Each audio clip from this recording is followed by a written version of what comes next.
అండి నమస్కారం. Welcome to stock.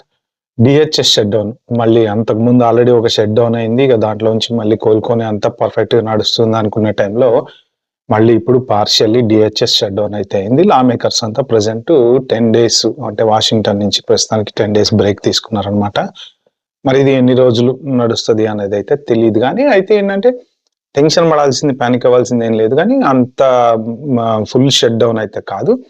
కాకపోతే అసలు షట్ డౌన్ ఎందుకు చేశారు అంటే ఈ అపోజిషన్ వాళ్ళు ఏంటంటే వాళ్ళు మెయిన్ ఇమిగ్రేషన్ టార్గెటెడ్ గా జరుగుతున్నటువంటి రైట్స్ మీదనే వాళ్ళు చాలా డిమాండ్స్ అనేవి పెట్టారనమాట.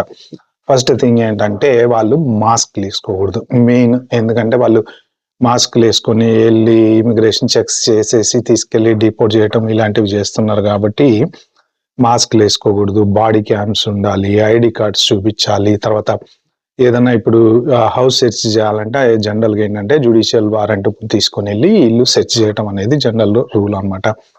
దానికి ఏంటంటే ఈ మధ్యన ఐస్ వాళ్ళు ఏంటంటే ఇల్లు కూడా సెర్చ్ చేయొచ్చు వితౌట్ వారెంట్ లేకుండా అని చెప్పేసి కూడా కొన్ని న్యూస్ వచ్చినాయి. వాళ్ళు ఇంటర్నల్ మెమో ద్వారా ఓకే చేశారు అని చెప్పేసి కూడా అనుకున్నారు. దాని తర్వాత 2-3 అంటే వీడియోలు కూడా మనం చాలా చూసాం కదా, ఇళ్ళకి వెళ్ళటము, రైడ్ చేయటము, తీసుకెళ్లి డిపోర్ట్ చేయటం అలాంటివి జరిగినాయి. కొన్ని ఇన్సిడెంట్స్ జరిగినాయి. At the same time students ని సెర్చ్ చేశారు. తర్వాత ఇండియన్ స్టూడెంట్స్ ఇద్దరిని అరెస్ట్ చేసి మళ్ళీ తర్వాత వదిలేశారు. ఇలా రకరకాలుగా జరుగుతున్నాయి. కాబట్టి వీళ్ళు ఏంటంటే ఏది చేసినా కానీ వారెంట్ ప్రకారం చేయాలి, రూల్ ప్రకారం ఫాలో అవ్వాలి. వీళ్ళు అందరినీ అలా డిపోర్ట్ చేసుకుంటే వెళ్ళకూడదు, స్టాప్ అండ్ సెర్చ్లు చేయకూడదు. తర్వాత ఈ హాస్పిటల్స్ కానీ, స్కూల్స్ కానీ, అంటే ఈ రిలీజియస్ ప్లేసెస్ కానీ ఇలాంటి వాటి దగ్గరికి వెళ్ళకూడదు అని చెప్పి ఆ మధ్యన ఒక చిన్న బాబుని కూడా స్కూల్ నుంచి అరెస్ట్ చేసుకుని తీసుకెళ్లారు. తర్వాత వాళ్ళ ఫాదర్ కోసం అని చెప్పేసి ఇలా రకరకాల న్యూస్లు అయితే వచ్చినాయి కదా. సో ఇలాంటివి ఏమీ జరగకూడదు అని చెప్పేసి వాళ్ళు కండిషన్స్ అయితే పెట్టారు. ఈ కండిషన్స్ అన్నిటికీ ఓకే అయితే మేము కూడా ఓకే అంటాము అని చెప్పేసి. సో దీనికి ఏంటంటే గవర్నమెంట్ వాళ్ళు మెయిన్ ఎయిమే మాది ఇమిగ్రేషన్ కదా, ఇప్పుడు ఈ రూల్స్ అన్నిటికీ ఒప్పుకుంటే ఇంక ఇమిగ్రేషన్ చెక్స్ అయితే చేయలేము. ఎందుకంటే ఇల్లీగల్స్ చాలా మంది ఉన్నారు, వాళ్ళందరినీ పంపించాలి అనే ప్లాన్ లో ఉన్నాం. కాబట్టి మేము ఇల్లీగల్ వాళ్ళని పంపిస్తామనే మాట ఇచ్చి పవర్లోకి వచ్చాం. కాబట్టి మీరు పెట్టిన కండిషన్స్ అన్నిటికీ మేము సాటిస్ఫై కాలేము అన్నట్టు ఇంకా వాళ్ళిద్దరికి వాళ్ళకి నడుస్తుంది అనమాట. సో ప్రస్తుతానికైతే అది సీను. ఒక 10 days వరకు అయితే ఇప్పుడు ఉన్న దాని సోషల్ మీడియా న్యూస్ ప్రకారం వాళ్ళు బ్రేక్ లో వెళ్ళారు. కాబట్టి మరి షట్ డౌన్ 10 days వరకు క్లోజ్ అయిపోతుందా, ఎక్స్టెండ్ అవుతుందా అనేది అయితే తెలియదు. కానీ ప్రస్తుతానికైతే టెంపరీ షట్ డౌన్ అనేది, అంటే ఫుల్ ఫ్లెడ్జ్డ్ గా కంప్లీట్ డిహెచ్ఎస్ అనేది షట్ డౌన్ కాలేదు. ఎందుకంటే డిహెచ్ఎస్ కింద చాలా డిపార్ట్మెంట్స్ వస్తాయి. యుఎస్సిఐఎస్ వాళ్ళు, ఐస్ వాళ్ళు, సిబిపి వాళ్ళు, టిఎస్ఏ ట్రాన్స్పోర్ట్ సెక్యూరిటీ అథారిటీ, మనం ఫ్లైట్ లో ట్రావెల్ చేసేటప్పుడు ఎయిర్పోర్ట్ల ద్వారా వెళ్తుంటాం, టిఎస్ఏ వాళ్ళు, ఇలా రకరకాల డిపార్ట్మెంట్స్ వాళ్ళ కింద ఉన్నాయి. సో ఇవన్నీ ఎఫెక్ట్ అవుతాయి ఒకవేళ షట్ డౌన్ కనుక జరిగితే. అయితే ఏంటంటే ప్రస్తుతానికి పార్షియల్లీ నడుస్తుంది. మెయిన్ అందరికి పనికి వచ్చేటువంటి టాపిక్ ఏంటి అంటే immigration related topic. So USCIS, ఎందుకంటే ఎక్స్టెన్షన్లకు వెళ్ళే వాళ్ళు ఉంటారు, తర్వాత స్టూడెంట్స్ అప్లై చేసే వాళ్ళు ఉంటారు, ఇలా రకరకాలుగా చేంజ్ ఆఫ్ స్టేటస్ లో ఉంటారు, ఇది క్యాప్ ఎగ్జామ్ H1B అప్లై చేసే వాళ్ళు వీళ్ళందరూ ఉంటారు. కాబట్టి యుఎస్సిఐఎస్ అయితే ప్రస్తుతానికి నో ప్రాబ్లం నడుస్తూనే ఉంది. ఎందుకు అంటే యుఎస్సిఐఎస్ వచ్చేసి ఫీజుల మీద వచ్చేటువంటి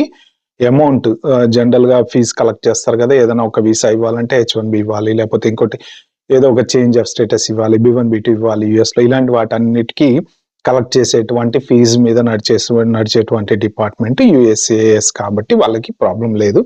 సో అవి నడుస్తూ ఉన్నాయి అనమాట. అయితే ఇంకా అదర్ డిపార్ట్మెంట్స్ ఏమైతే ఉన్నాయో అవి ఆగిపోకపోయినా ఏమవుతుంది అంటే కొంత స్లో డౌన్ అనేది అవుతుంది అనమాట. ఎందుకంటే ఒక 13% ఆఫ్ స్టాఫ్ అనేది ఇది ఎఫెక్ట్ చేస్తుంది. సో దానివల్ల ఏంటంటే ప్రాసెస్లు అనేవి స్లో అయిపోతుంటాయి. తర్వాత అప్లికేషన్స్ అవ్వాల్సిన టైంలో అవ్వవు. ఇప్పుడు ఈ డిఓఎల్ నుంచి మనం ఎక్స్పెక్ట్ చేసేటువంటి పర్మ్ సర్టిఫికేట్ కానీ, H1 అప్లై చేయాలంటే తీసుకునేటువంటి లేబర్ కండిషన్ సర్టిఫికేట్లు కానీ, ఇలాంటివన్నీ కూడా కొంచెం డిలే అవుతాయి. ఇక్కడ డిలే అవుతాయి, యుఎస్సిఐఎస్ దగ్గర డిలే అవుతాయి. సో ఈ డిలే ఏమవుతుందంటే మళ్ళీ ఇంకా అప్లికేషన్స్ ఆల్రెడీ ఇప్పుడు ఏది మన కొన్ని 75 కంట్రీస్ అప్లికేషన్స్ ఆపటము, తర్వాత రీవిజిట్ చేయడము ఇలా చేస్తున్నారు కదా, ఆ ప్రెషర్, ఆ బ్యాక్లాగ్స్ అనేవి ఆల్రెడీ ఎక్కువైపోయినాయి. మెయిన్ ఏంటంటే ఎక్స్టెన్షన్స్ డిలే అయ్యే ఛాన్స్ ఉంది. ఆల్రెడీ ఇప్పుడు ప్రెజెంట్ H1B ఎక్స్టెన్షన్లు వచ్చేసి ప్రీమియం ప్రాసెసింగ్ కాకుండా నార్మల్ ప్రాసెసింగ్ అయితే ఇంకా చాలా టైం పడుతుంది. మోర్ దెన్ 6 months పడుతుంది. H4 వాళ్ళకైతే 6 to 12 months పడుతుందంట. తర్వాత EAD కార్డ్ రావడానికి అనదర్ 6 months పడుతుందంట. అంటే ఈ మధ్యలో ఎఫెక్ట్ ఎక్కడ వస్తుంది అంటే మనకి జాబులు కనుక ఉంటే జాబులు పోయేటువంటి ఛాన్స్ ఉందన్నమాట. సో మెయిన్ ఇంపాక్ట్ వచ్చేసి దాని మీద పడుతుంది. అదర్ దాన్ దట్ ఈ ఐస్ వాళ్ళు డిపోటేషన్స్ కానీ అవి కానీ అన్ని యాజ్ యూజువల్ గా నడుస్తూనే ఉన్నాయి, ఎక్కడ ఆగలేదు. ఇప్పుడు కంప్లీట్ గా ఇంకా DHS వాళ్ళ బడ్జెట్ మొత్తం టోటల్ రన్ అవుట్ అయితే తప్ప ప్రస్తుతానికి ఇవైతే నడుస్తూనే ఉంటాయి, ఆగవు. తర్వాత డిలేలు ఎందుకు అవుతాయి అంటే మెయిన్ ఈ బ్యాక్గ్రౌండ్ చెక్స్ అయితే ఏమైతే ఉన్నాయో వాటికి డిలే అయ్యే ఛాన్స్ ఉంది. అంటే స్టాఫ్ ఎప్పుడైతే తక్కువ పని చేస్తారో, పని చేయటం వలన ఇప్పుడు ఏదైనా కంపెనీకి వెళ్ళి H1 వాళ్ళ గురించి ఇన్స్పెక్షన్ ఏదో చేయాలనుకోండి, సరిపడా స్టాఫ్ లేనప్పుడు ఏంటంటే వాళ్ళు వెళ్ళి ఇన్స్పెక్షన్ చేయలేరు కాబట్టి ఏమవుతుంది అంటే వాళ్ళ అప్లికేషన్ డిలే అయిపోతుంది అనమాట. ఇలాగా ఒక అప్లికేషన్ డిలే ఇంకొక అప్లికేషన్ కి ఇంపాక్ట్ అవుతుంది. ఇలాగా అప్లికేషన్స్ అన్ని పైలప్ అయిపోయి ఏమవుతుందంటే బ్యాక్లాగ్స్ పెరిగిపోతాయి. ఇక్కడ ఈ బ్యాక్లాగ్స్ పెరిగిపోవటం వల్ల దీనికి సంబంధించిన లింక్ ఇంకొక చోట బ్యాక్లాగ్స్ పెరిగిపోతాయి. అలాగా డిలే అవుతూ ఉంటాయి, కానీ ప్రాసెస్ మాత్రం నడుస్తూనే ఉంటది, మధ్య ఎక్కడ ఆగదు. కాకుండా in between agency to agency approvals ఉంటాయి కదండి. ఇప్పుడు ఫర్ ఎగ్జాంపుల్ DHS నుంచి DOL నుంచి లేకపోతే ట్యాక్స్ డిపార్ట్మెంట్ అలాంటి ఏమన్నా మేము దీనికోసం వెయిట్ చేస్తున్నాము, దానికోసం వెయిట్ చేస్తున్నాము అని ఇలా లింకులు ఏమన్నా అంటే ఇప్పుడు ఏదైనా ఒక వీసా అప్లై చేసినప్పుడు ఉండేటువంటి అవి ఏవైతే ఉంటాయో అవి డిలే అయినాయి అంటే దాని వల్ల అప్లికేషన్స్ కూడా డిలే అవుతాయి అన్నమాట. తర్వాత ఇమిగ్రేషన్ స్టాఫ్ ని హైర్ చేసుకునేవి అవి ఆగిపోతాయి. సో దానివల్ల ఏంటంటే కొత్త స్టాఫ్ ని హైర్ చేసుకోవడానికి ఉండదు కాబట్టి ఉన్న స్టాఫ్ తోనే వర్క్ చేయాల్సి వస్తుంది. IT రిలేటెడ్ ప్రాజెక్ట్స్ ఏమైతే ఉంటాయో జనరల్ గా IT అప్గ్రేడ్స్ అనో లేకపోతే కొత్త సాఫ్ట్వేర్లను దానికి సంబంధించిన రిక్రూట్మెంట్ అనో దానికి సంబంధించిన ప్రాజెక్ట్ అప్రూవల్స్ ఉన్నాయో ఇలాంటివన్నీ డిలే అవుతాయి. అంటే ఏంటంటే ఒక ప్రాజెక్ట్ కనుక ఆగిపోయినా డిలే అయినా ఏమవుతుంది, దీని ఇంపాక్ట్ అవతల పక్క IT కంపెనీ మీద పడుతుంది. బడ్జెట్ రిలీజ్ చేయలేరు కదా,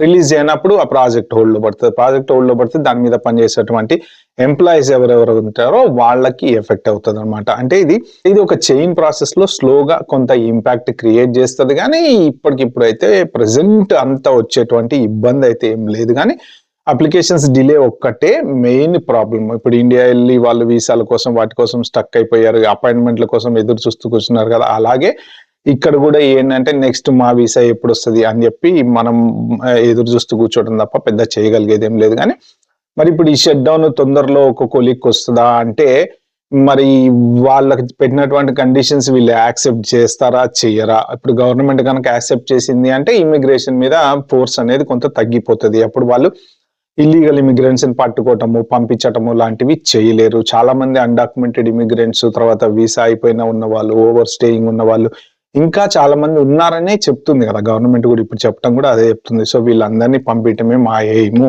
అని చెప్తున్నారు అనమాట. కాబట్టి ఏంటంటే సో ఈ DHS షట్ డౌన్ అంత గొప్పగా పెద్ద ఇప్పుడు ప్రెసెంట్ ఇంపాక్ట్ అయితే ఉండకపోవచ్చు. ఎవరైనా లోకల్ గా ఎయిర్పోర్ట్ లో ట్రావెల్ చేసే వాళ్ళు ఎవరైనా ఉంటే మాత్రం మీరు కొంచెం ముందు ఎయిర్పోర్ట్ కి వెళ్ళడం బెటర్. ఎందుకంటే స్టాఫ్ తక్కువ ఉన్నప్పుడు ఏమవుతుందంటే డిలేలు ఎక్కువ ఉంటాయి కదా.